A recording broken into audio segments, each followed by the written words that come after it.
Okay, so basically she says this guy is from, the hood, and he's just used to being with bitches from the projects and the trailer courts. He's used to being with the tramps and the hoes. See, I gotta stop you on that right there, because you are not in a position to call anybody any name. You might as well get off of your elitist attitude, because you are a person that has let this trash into your house around you and your kids, and you got a nerve to call another girl from the projects and the trailer park tramps and hoes. Boo, bring it on down. Okay, let me tell you something. Don't come at me with that. Okay, don't try to act like you have balls and stuff now and say that you know who you are and whose I am and all of that, because if you were quote unquote God's child or whatever, why did you let this trash up into your house? Okay, let's call a spade a spade. You did it because he got good D and he's paying your rent. Okay, so we're not even, I'm not going to blame him. You want me to say that he's a bad person, but I'm not going to say it, because he didn't move up in his house on his own. Okay, so you're trading off that good D and getting your rent paid, all right, to bring in somebody that's beating on your kids. Okay? Ooh, child.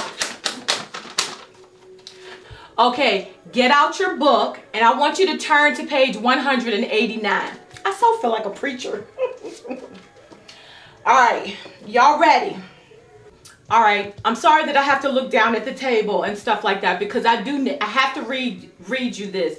It's gonna take me a minute, but you ain't doing shit but looking at me anyway. So, girl, one of the biggest lessons that I've learned is, I know you love his good. During all his bullshit, I know you're holding on to the good times, the good memories. But can you live with his bad? What if he was honest with you and told you that he will be the most wonderful man in the world, but every Friday night he's going to get money from you to get drunk and go out cheating, then come home and beat the shit out of you? What would you do then? Would you tell him, okay, that's cool, since you're so wonderful to me the rest of the week, I will accept how I'm treated on Friday? If you accept that, then that's your business.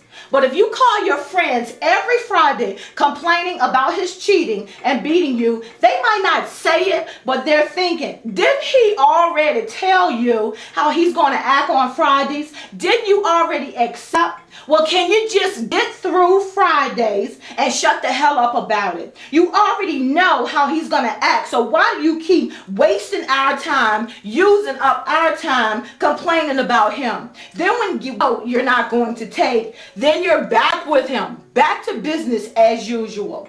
What I'm saying is, if he forever showed you his bad, if he forever kept abusing you and he never changed, are you prepared to keep dealing with that shit?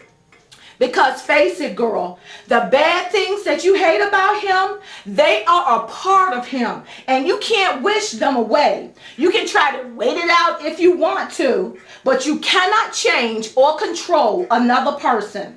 And I don't care how great he treats you when he's in a good mood, just know that the bad side is not going anywhere, because it is a part of him. Accepting his bad side is saying that you accept his bullshit and abuse. So if you choose to keep dealing with that abuse, that's cool. That's on you. But if you're not going to do anything about it, quit constantly complaining about it, because it frustrates your friends.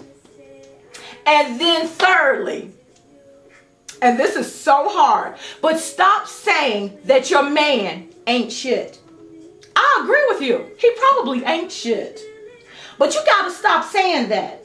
Why? Because this ain't got nothing to do with your man. I keep telling you, you can't make him change. If you're in an abusive relationship, you have to focus on you.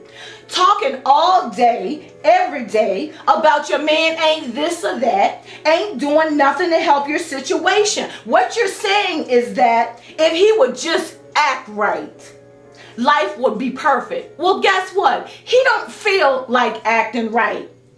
So there. Now what? What you gonna do? Focus on you, because if you change your thinking, you can change you.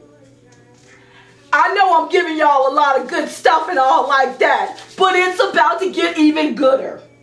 Get out your journal, because we're going to change your thinking. Answer this. Of all the men in the world, why do I deal with men who ain't shit? If my man ain't shit, what does that say about me that I choose and deal with men that ain't shit? What does it say about me that I deal with men that abuse me? Why am I gullible and keep believing his excuses when I know he ain't shit? Why don't I love me as much as I love him? You need to find out why when you meet men that abuse you, instead of you running the other way, you fall in love with them and become a sticking to the end through whatever abuse he dishes out, loving him and not you type of chick. I'm about to get up in the ass. I know that it hurts. Okay, my lipstick is not messy. It's not to face yourself and ask yourself those questions. I know you're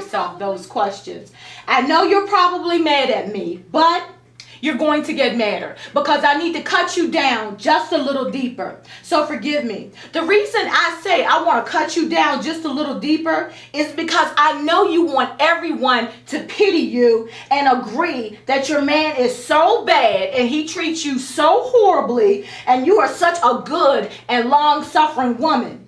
But sometimes pity is not good for you. Sometimes you need somebody to verbally put their foot up your ass. What is making you keep hanging in there with that bullshit? What the fuck is wrong with you? When someone says that, I know you feel stung. Like somebody just threw a glass of ice water into your face. I know you want to defend yourself and come up with excuses as to why you hang with bullshit men. Well, I got kids and we've been together a long time and he takes care of me and he's good to me, blah, blah, blah. But don't forget, your man has excuses too for his bad behavior. So if you're in a bad relationship, you are not blameless. It takes two to tango, and you're one of the dancers. A man that acts bad or abusive needs a partner to take that shit. You are his partner. He can't do that shit by himself. A bad or abusive man needs a weak, no self-esteem chick that is willing to put up with bullshit. You are that chick because you allow yourself to be that chick. You're present. You're there. Your body is in attendance. You have a hand in your own abuse. You are a contributor. And it doesn't matter what reasons you come up with as to why you're there. The fact is that you are there letting yourself be abused. Hear me out. I got one more paragraph that I'm going to give you. My people are telling me you're giving away too much. I don't care. I can see that girl that is focused on this camera. And my words to her, that might be like exactly what she needs. So baby girl, I'm giving you this info for free. New clothes. Why do you keep disrespecting me by not answering your phone and coming in the house at 5 a.m.? Why am I the type of woman that sneaks and checks his phone, that screams at him whenever he looks at other women? Because face it, you're really insecure. That calls up his other women and threatens them and fights them. That lets him argue and insult me in public and want to fight all out in the goddamn parking lot. Why am I the kind of woman that after spending all that time acting a fool over a man, I then meekly forgive him and start loving all over him until he treats me bad again? And then I'm back to acting a fool all over again. Why am I that chick? And do I want to stay that chick? That's all I'm going to give y'all right now. Let me tell you something. If you don't drop everything and buy this book, phew, girl, I wish you luck, because it is a jungle out there. You are a sheep. The wolves are after your ass. They are after your bank account, and they are after your kids. So if you don't get this book and educate yourself, I mean, what? I have no idea. So thanks, Gigi. Thanks, Benny. Let's do this. yeah, that was